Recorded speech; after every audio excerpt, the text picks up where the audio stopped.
Selamat pagi kawan perkasa, saya Amir Fatah. Kali ini ada di PT Menara Feed Mill yang ada di Dusun Lemah Duwur, Desa Batoan, Kecamatan Ngantru. Pagi ini luar biasa, visit dari kru perkasa disambut baik oleh punggawa-punggawa dari PT Menara Feed Mill.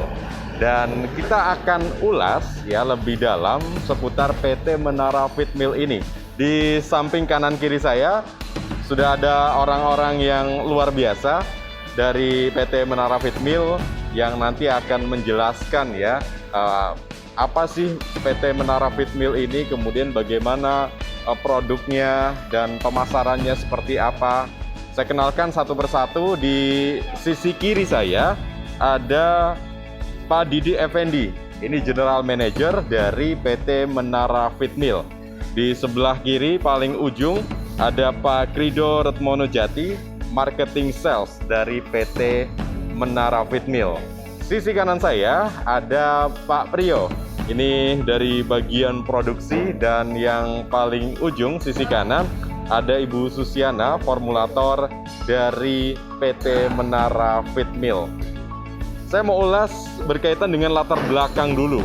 Nah, latar belakang tadi saya dapat bocoran karena yang menjadi paling senior di PT Menara Feed Mill ini Ibu Susiana. Mungkin Ibu Susiana bisa jelaskan dulu nih latar belakang dari berdirinya PT Menara Feed Mill ini, Bu. Silakan. Terima kasih. CV Mentari Nusantara itu berdiri pada tahun 2005. Itu berawal dari melihat potensi kebutuhan potensi masyarakat di Tulungagung, bagaimana merupakan tempat paling banyak komoditis petani-petani ikan. Dari situ akhirnya Bapak Dianto memutuskan untuk membuat produksi pakan ikan. Berawal dari kita memiliki satu mesin extruder kapasitas 2 ton per jam, dengan penambahan mesin lagi 2 ton per jam pada tahun 2008, dan sekarang ada nambah lagi yang lebih besar lagi, kapasitas 4 ton per jam. Begitu. Baik, itu sekilas ya kawan perkasa berkaitan dengan sejarah berdirinya PT Menara Feed Mill ini. Saya bergeser ke sisi kiri saya, ada Pak Didi Effendi selaku General Manager. Perkembangan Pak Didi, PT Menara Feed Mill ini dari awal berdiri sampai dengan tahun 2021 ini seperti apa, Pak? Mungkin bisa dijelaskan. Oke, dulu awalnya kita berdiri masih mempunyai satu mesin, Mas. Ya. Hanya mempunyai satu mesin.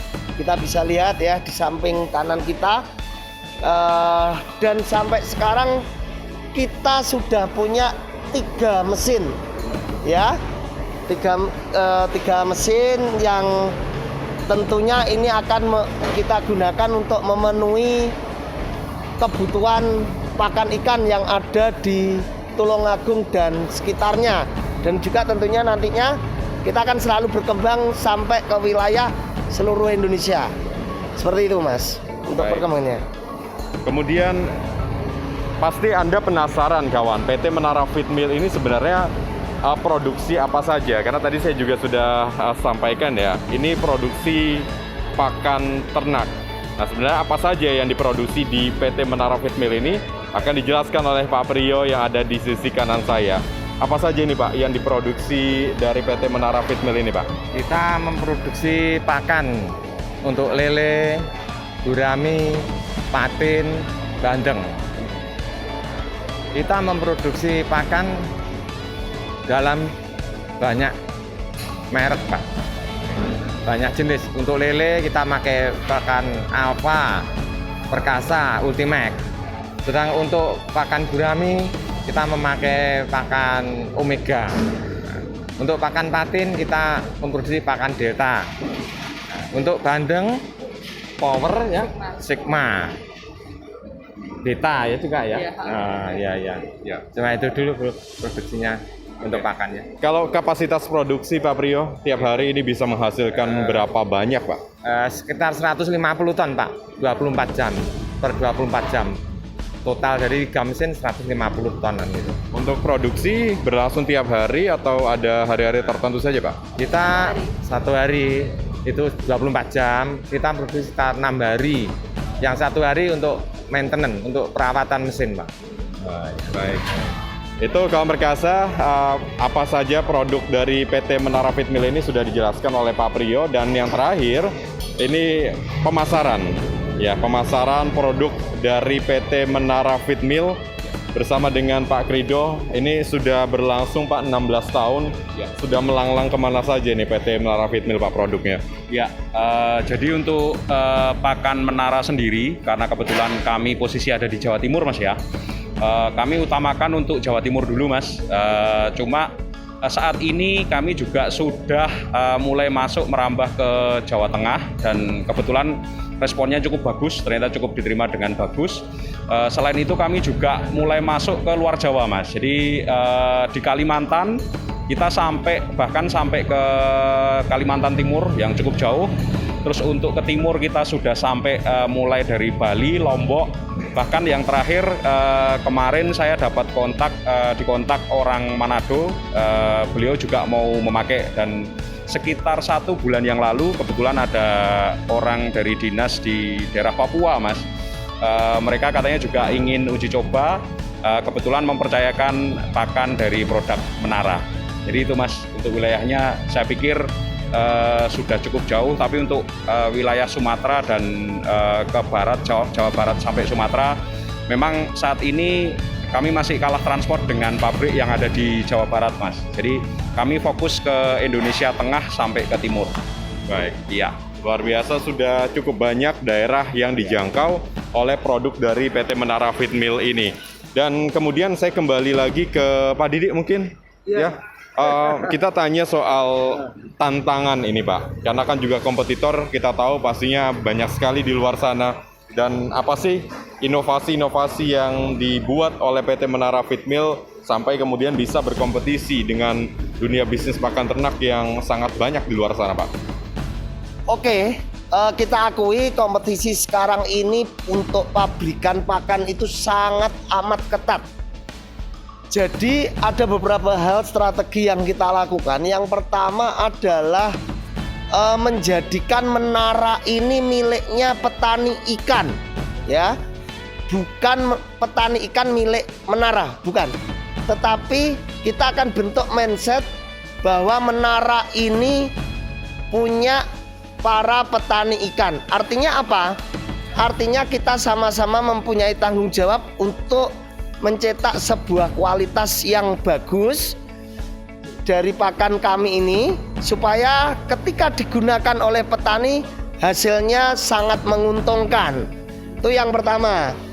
Yang kedua, strateginya kami juga melakukan berbagai macam promosi, ya, promosi baik itu di dunia media sosial kami ataupun kita membuat sebuah acara-acara di lingkup petani. Dan untuk inovasi yang kami lakukan adalah bagaimana kami terus berbenah secara teknologi untuk selalu menciptakan hasil atau kualitas yang bagus dari pakan yang kami produksi, ya. Terus yang terakhir, ini yang paling penting, kami akan konsisten di dalam menciptakan mutu dengan harga yang bersaing, ya. Tentunya konsisten untuk menjaga mutu yang bagus dan harga yang bersaing, sehingga konsumen atau petani-petani ikan ini atau petani-petani unggas ini dapat untung ketika menggunakan pakan kami. Seperti itu Mas. Baik, luar biasa itu kawan perkasa, dan kita tiba di sesi terakhir ya, di mana kita ingin tahu kesan dari kawan-kawan para punggawa dari PT Menara Feed Mill atas kunjungan dari kru perkasa ke sini apa saja. Mungkin Bu Susi atau Pak Didi? Ya Bu Susi ya. Oke, bagaimana Bu kesan untuk kunjungan dari kru perkasa ini Bu? Terima kasih sekali atas kunjungan yang berkenan untuk hadir di sini. Kita sangat berterima kasih. Semoga pakan kita semakin dikenal di masyarakat dengan kedatangannya tim dari Perkasa FM. Baik. Untuk harapan bagi para peternak ikan yang ada di luar, mungkin Pak Didi bisa menambahkan? Harapannya dari kami akan selalu konsisten di dalam menjaga mutu dan menjaga keseimbangan harga supaya dapat bersaing. Tetapi untuk harapan kami para petani ikan adalah bagaimana teknik budidaya yang bagus, terus juga cara pengelolaan manajemen perikanan ataupun peternakan yang bagus sehingga pakan ataupun teknik ini dapat berjalan dengan selaras untuk kesuksesan bersama. Baik, luar biasa itu kaum Perkasa. Dan terima kasih ya Pak Didi, Pak Krido, Bu Susi dan juga Pak Priyo atas waktunya sudah menerima kunjungan dari kru Perkasa dalam professional visit pada pagi hari ini. Dan kaum Perkasa itu tadi sekilas seputar PT Menara Feedmill yang ada di Desa Batoan, Kecamatan Ngantru. Saya Amir Fatah pamit, kita jumpa lagi di professional visit berikutnya. Sampai jumpa.